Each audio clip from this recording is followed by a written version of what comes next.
লাভ জিহাদি ব্যাপারটা নিশ্চয়ই তোমরা সকলেই শুনেছ।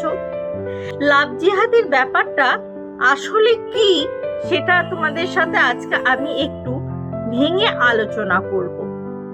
এখানে আমাদের জীবনে কিন্তু অনেক ক্ষেত্রেই লাভ জিহাদি ঘটে। হ্যাঁ, অনেক হিন্দু ছেলেও কিন্তু লাভ জিহাদি ঘটায়। তবে বলবে যে হিন্দু ছেলেরা কিভাবে লাভ জিহাদি ঘটায়? আরে ভাই, ঘটায়।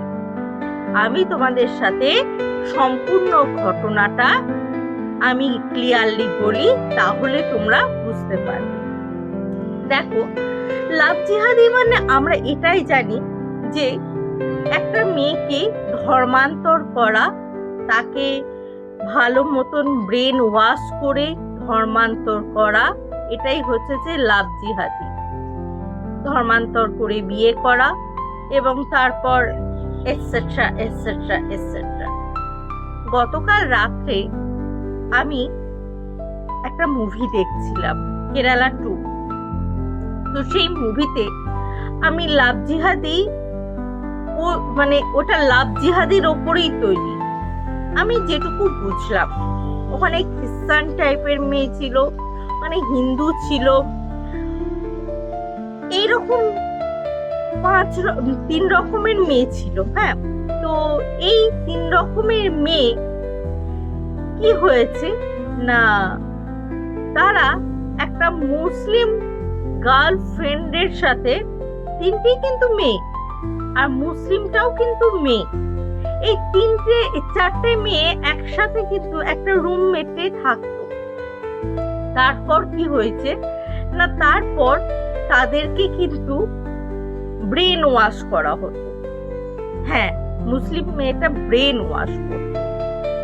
ব্রেন ওয়াশ করে করে তাদেরকে কিন্তু হিজাব পরা শুরু করালো।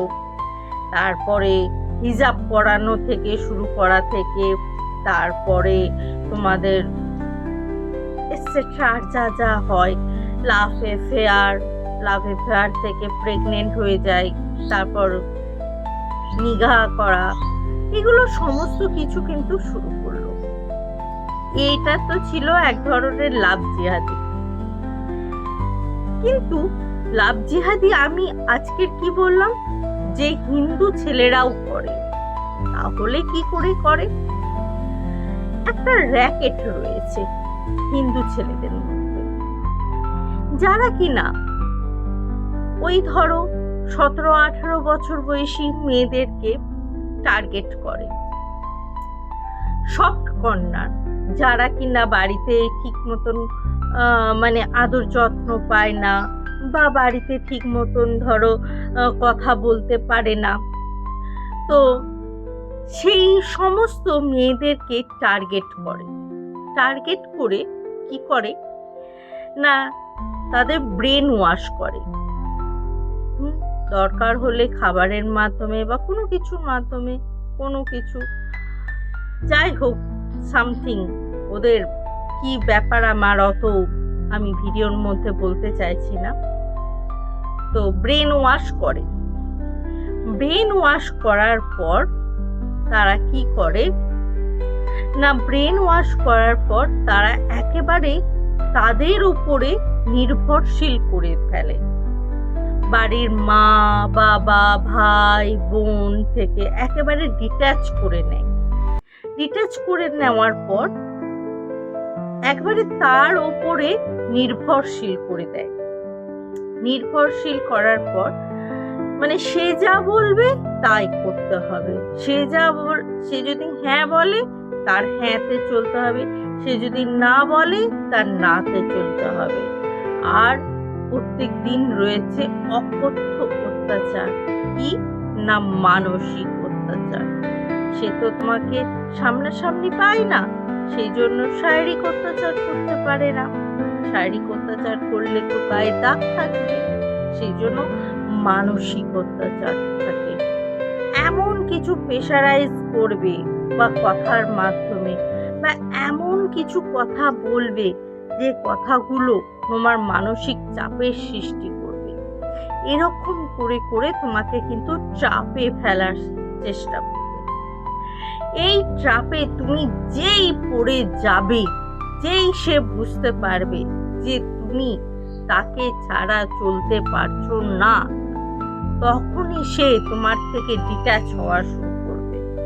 আর যখনই সে তোমার থেকে ডিট্যাচ হওয়া শুরু করবে, তখন তুমি আরো বেশি মানসিক যন্ত্রণা ভোগ করবে। এর তো গেল একটা পর্যায়ে।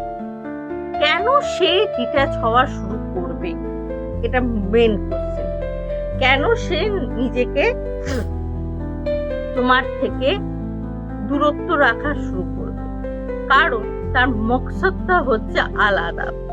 তার মকসদটা হচ্ছে তোমাকে এমন কোনো জায়গায় নিয়ে গিয়ে বেশি দামে বিক্রি করে দিয়ে আসবে, যেখান থেকে কিনা তুমি ফিরে আসতে না পারো।